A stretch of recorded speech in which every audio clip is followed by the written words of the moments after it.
This is International Master Eric Kislik. Today we're going to look at Game 9 between Gukesh and Ding Liren with the match heating up. Tied 4-4, one win apiece with 6 draws. So a very tight match, and Gukesh had been doing extremely well with white. So let's take a look at what Gukesh did in this game. I said that we have another essentially perfectly played World Championship game. There was one earlier in the match which was considered a 100% perfect game according to high-depth computer analysis. I would consider this another 100% perfect game. Now, maybe you can't quite get Chess.com or Lichess engines to say that, but it is because of a cosmetic advantage that Gukesh had in this game where maybe the computer says 0.3, but it really is just a draw. So when that happens and 0 mistakes are made by either side, not even a dubious move, it is fair to call this the second perfect game of the match. And we get to see excellent Catalan play by both players. The one mistake was that Ding got low on time. Now, you can't put a question mark on any moves when maybe he spent too much time on a couple of moves, but he did defend perfectly and allowed Gukesh no serious advantage at any time. So, d4, knight f6, c4, the standard response, e6. Now the g3 move order. Yeah, this is very common because after bishop to b4 check, one of the ideas is to play what Ding played himself against Carlsen and, of course, played from the black side against Radjabov in the 2022 candidates, which allowed him to put himself in position to become world champion by getting second place in qualifying. So let's take a look at what Ding had done, which, by the way, I loved when I saw it. I remember watching that game and thinking, wow, he showed exactly what you're supposed to do. Simple, logical chess with easy moves, no weird stuff, no computer nonsense, just straightforward logical chess. And what do I mean by that? Pawn breaks, putting your pieces on good squares, no bad pieces, just simple common sense. Castles, bishop to g2, d5, knight f3. Now, when I played this from the white side, I did have someone play d takes c4 against me, which is not a bad move. I kind of underestimated the theory on this, which I think does make that playable. Now, super sharp, but Ding chose simplicity. So let's see how this one went. Castles, bishop to b7, and typically white will just go b3, bishop to b2, and really is asking black, what's your setup going to be? So b3. Now, in Ding Carlsen World Blitz 2017, a game won by Carlsen, he played c5. So Carlsen played c5 there. Bold, aggressive move. But you'll see in this game, or at least in the excerpt to this game, Ding played it a little bit differently. He tried to play c5 under better circumstances. Rook c8, improving the worst place piece. I like that. Rook c1, queen e7. So here he's stopping a3. e3, c5. Just good logical chess. Gets in the pawn break, prepares everything. So that was Radjabov Ding from the 2022 candidates. Thought that was excellent play. Another move that would have been similar to the way that Ding has been playing in this match would just be to play rook fd8. That's also pretty logical, improving the worst place piece like I was just talking about. But when I saw Ding play that queen e7 line, I thought this is just very good logical chess. All right, so this time Gukesh chose the main line, bishop to d2, bishop e7, and the point is to mess with white's development by throwing in that check, because the bishop's going to have to move later to f4 probably, or c3. And that will allow white to play knight d2 to try to play his pawn break of e4 after d5 is played. Okay, knight f3, standard developing move. Castle. Castle. Now, I should point out here that there are 2 main types of mainline Catalan variations. There's the open Catalan, where you take on c4, and there's the closed Catalan. And Ding chose the closed. he played c6, queen c2. Now, typically when white goes queen c2, white's looking to play rook d1, bishop f4, boom, boom. Sometimes there is a grandmaster I know who likes to play stuff like a4, a5, like after b6. So a bunch of different setups. Knight bd7. I should also point out that some people like to go knight e4. Some people like this a5, a4 stuff, which is quite modern and interesting as well. So rook to d1. Now, in this game, there was no funny business. It was all just straightforward, classical, logical play. b6. And now bishop c3 was played. I said this is a fresh and modern try, asking black what he is going to do and if he's going to aim for a quick c5. And I pointed out that bishop f4, bishop to b7, knight e5, knight h5 was a hot topic of discussion in the Correspondence World Championship a couple years ago. Black holds his own comfortably. Now, this was played with, 100-core computers, playing everything at depth 75, working out every single little detail. And white really didn't find anything in this line. And this will help explain why did Gukesh play this. Because sometimes people look at this and go, whoa, why didn't he play the main line? Yeah, what a lot of people don't realize is these main lines, especially when you have these Correspondence World Championship type games going on, this stuff has been worked out if it's the absolute main line of one of the best systems in all of chess. So the absolute main line of the closed Catalan and the best setup of the closed Catalan has been worked out. Let me show you a sample line. C takes, knight c6. So this aims to get the bishop pair. You can take. You can also play this. Also an interesting move. Take. Queen c7. I simply defend. Then I go knight e8. Kind of chase that hostile queen out of there. a4. Interesting move. Aiming for the break. Go here. And now a5. Also a pretty logical move. Just freezing the queen side. Queen b3, rook c8, occupying the open file. Knight c3, just creating some luft here. Now I go knight df6, go queen d7. I'm going to challenge the piece with this, and then I'm going to go knight to d6. Bishop f1, bishop a6, and then I go knight d6. Take. Yeah, very equal position. Very comfortable bishop versus knight position, but no problems for black here. So that's one way that the main line could develop, and I'm pretty sure Gukesh thought, hey, let me look for something fresh. And also, he does have a very good incentive in looking for these moves. He has been catching Ding napping a little bit, or as some might say, chilling a little bit, and falling too far behind on the clock. So bishop b7, standard move. There's also bishop a6, but I'm pretty sure he just went for a setup that he knew what to do in. Now knight d2. Now this does prepare to go e4, but black is in time with queen c7. What does queen c7 do? It defends the bishop, so now if there's e4, you can just simply take, and then you play c5, hitting the queen, and the bishop's defended. So rook a c1. And now there was also rook a c8, but I liked his rook fd8 move. Nothing wrong with it. I said I've also been fond of this move, providing additional flexibility regarding whether black will play rook a c8 or even rook a b8 at a later moment. So I'll show you another line. You can also play rook a c8, b3.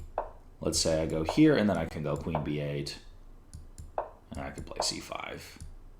Take. Maybe they hit the rook with bishop a5. I just move it to safety. Take. Just simplifying. No problems here. Take. I can tuck the bishop in on f8 here. Nice and comfortable. Bishop f8. Boom. Rook c8. Nice and safe. After a bunch of simplification, black has no problems at all. All right, so rook fd8 was played. Good move. b4. Now he's got a positional threat. Gukesh threatens to clamp down with c5, so Ding really had to go for it now. So this is exactly why the first thing you always consider in any position is, what is the opponent's idea? The opponent's idea is to go c5. And so you really don't want to allow that unless you have some really concrete play you're going to get. So I was happy to see him go c5. I saw c5 and I said, yep, I think he's ready to play today. Doesn't fear the complications, equalizes fully. B takes c5, B takes c5. Now, he could have tried a move like maybe c takes d5, I take here, bishop drops back, I just come back, I just come to c8, take, maybe h4 with some knight g5 ideas, I just play h6, cover the square, no problems. So queen b2, knight b6. I thought that was a very interesting move by Ding. Again, just seeking simplification here. Bishop a5, pinning the knight. Interesting move. Now what does Ding do? He seeks simplification. D takes c4, knight takes c4. Now, he did miss a variation here. First, I'm going to draw it with arrows before showing it on the board. So he could go take, hitting the queen, take, hitting the bishop, and then knight d7, and rook a b8, hitting the queen. And this is what was missed. He missed this. But remember, if you have one good answer and your other answer is not going to be better than that, you really only need one good move. So, you know, if you have a good move that will achieve your goal and there's no better goal to achieve, it's okay if you only have one. So that is a slight debunking of the idea, you know, if you have a good move, look for a better one. I mean, if you have a move that 100% logically achieves your goal and there is no better goal, then play it. I think that's the better way of looking at it. Now, really, the correct interpretation of that quote should be, if you have a pretty good move, but there might be more in the position, then keep looking. You know, if you might have a win, don't settle for a draw. Like, that's actually a better thought of the quote. Because, I mean, even former world champion Vishy Anand, he said, look, if I have a totally winning position and 0% chance of screwing it up, and I see a safe, simple win, and I'm low on time, you play the move. You play the move. If it's a 100% win, I mean, I don't do any better by finding, let's say, you know, an obscure mating net where I mate them in 7 moves when I can instead just be up a rook and the guy resigns. You see what I'm saying? So the computer might tell you to go for the obscure checkmate, which requires tons of calculation, whereas the human might say, hey, let me be up a rook and force resignation. So, okay, bishop takes f3. Interesting move by Ding. I did not expect that. Take, and bishop takes. Now rook a6, and the computer may criticize this and bishop takes f3 as slightly inaccurate, but I would say no. I said I actually like this as a practical try. Black simply defends everything and remains solid, asking white what he plans to do with opposite colored bishops and nothing specific to attack. So here's another thing. Let's say rook a7, knight e3, rook b8. Yeah, rook c2. I just create luft with h6 and no problems whatsoever. Nice and comfortable. So let's look at this move. Now his move queen b5, an interesting move going for some tactics here. It allowed Ding to play a very good temporary pawn sacrifice that just liquidated the queen side and drew. But here's why I consider this a perfect game by Ding, a perfect example of Ding chilling. Knight e5, the Chinese ice cream advertisement. So if you play knight e5, aiming to occupy c6, yeah, the computer says you're a little better here, but you're not really doing anything. That's the problem. So bishop f8, my patented Kislik tuck, as one of my students likes to call it, when you tuck in your bishop so you have excellent coordination and your long-range piece can still function at normal operating power. Say king g2. Let's say I go here. I just go rook da8. Take. Now I continued the line a little bit. Just to show something. Take, hitting f8 as an exchange sack for a pawn. Rook to f8.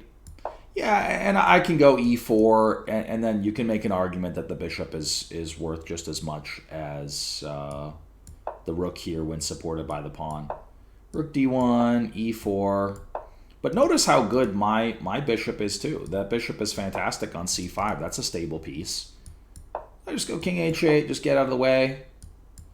Yeah, I mean, white's pretty good with the piece placement. I can't dislodge the bishop on f5, at least not easily. I would need to get in a pawn break to do that. But this is fine. Queen b3. Yeah, I just looked at this. h5, h6, and this is a draw. So because this line holds equality, we can make the claim that this was perfect Catalan play by Ding. Perfect play. So let's see how this ended. Queen b5. Ding took the pawn. Knight takes. And queen a7. Very nice move, allowing him to play rook to b8. Queen b1, hitting the rook. Of course, with no threat yet. D takes c5. And rook a6.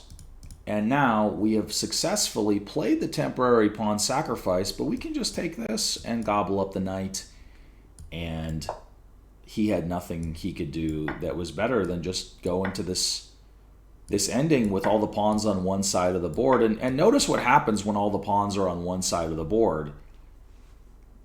In this case, no passed pawns, no weaknesses, nothing to attack, no mating material, so you just don't have any ways to win.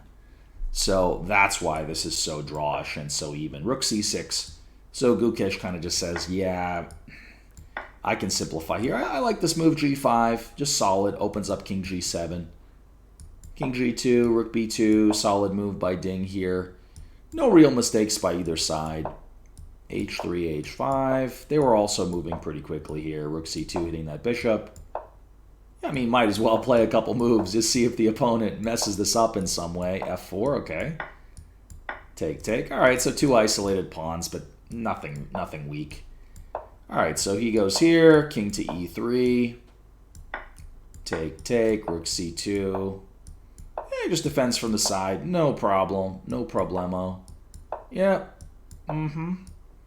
yeah, he was ready to take the draw there, yeah. Take, check, king e2, take, yep. He just said, all right, I'll just be down the h-pawn, no problem. I mean, okay, I guess a nice achievement, if you want to call it that, for Ding, to be up the pawn. But yeah, with this h-pawn and the king cut off, it's clearly a draw. It's very clearly a draw. Rook b5, and they have the draw here. Trade off, and an official draw.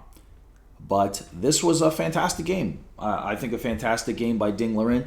I can't really criticize Gukesh too much here. I mean, people criticized him earlier for not playing a main line. Here he did play a main line. Now he deviated, but he did play a main line, and that's common. You play a main line, and then it's common that on move 10 to 13, you have some way of deviating to give your opponent a problem to solve, and he did give Ding a problem to solve. Can you figure out how to equalize and not get too far behind on the clock? And Ding did exactly what you're supposed to do. He played classical chess. This is just good classical chess. Bishop e7, queen c7, rook fd8, worst place piece.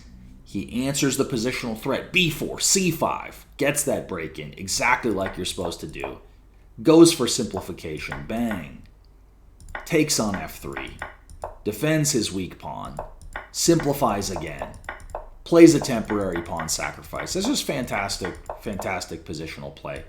So excellent game by both players. I'm probably one of the few people who really doesn't have much criticism for either player on this game. Look, if you have 100% accuracy for both players, nothing to criticize. The only thing you could argue is, well, maybe black could have equalized sooner.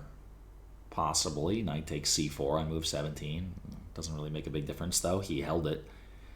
And the only other criticism is white could have, prolonged the pressure a little bit. Like maybe that 95 line on move 20, play an exchange sack, and it should be a draw, but just a slightly protracted draw under different circumstances. So wonderful, wonderful play by both players.